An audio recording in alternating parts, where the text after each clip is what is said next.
to my vlog again. My name is Irene. May isi-share na ako sa inyo about my immigration experience. So, travel kami papuntang Singapore today, October 27. So, hindi na hassle ako to travel papuntang other countries. So, mabilis lang dito. No more question na. So, dahil hindi naman ako first timer, so hindi na ako inanapan ng madami pang mga requirements. So, dalawa kami ngayon nag-travel ng friend ko.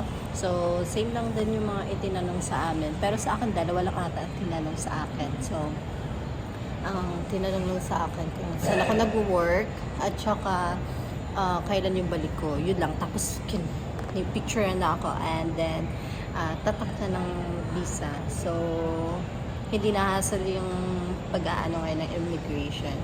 So, this is my friend, Charisse. Work in Canada. So, sorry sa akin. English pa Kenny. Yeah, share mo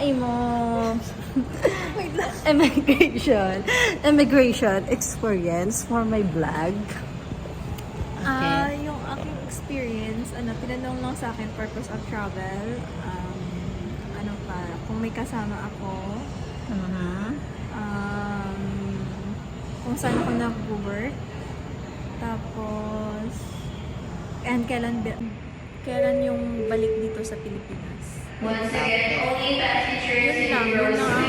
lang ang tinanong sa akin. Mabilis na siya. Yung mga tinanong sa amin guys, super easy na siya. So kung gusto nyong mag-travel din, mag-abroad, immigration, no more question na siya. Basta may mga requirements din kayo, mga supporting. So kami dalawa kasi, hindi din first timer. So yung mga may papers din kami nga ni-prepare, kahit hindi naman siya hinanap. Pero meron kami talagang dala in case na hanapin sa amin. So, thankfully na hindi naman madami yung tinanong ko sa amin. At saka, di naman kami kinabahan din. So, confidence naman kami din sa mga sagot namin. So, yun lang. Mabilis na talaga ngayon. At saka, no more question na.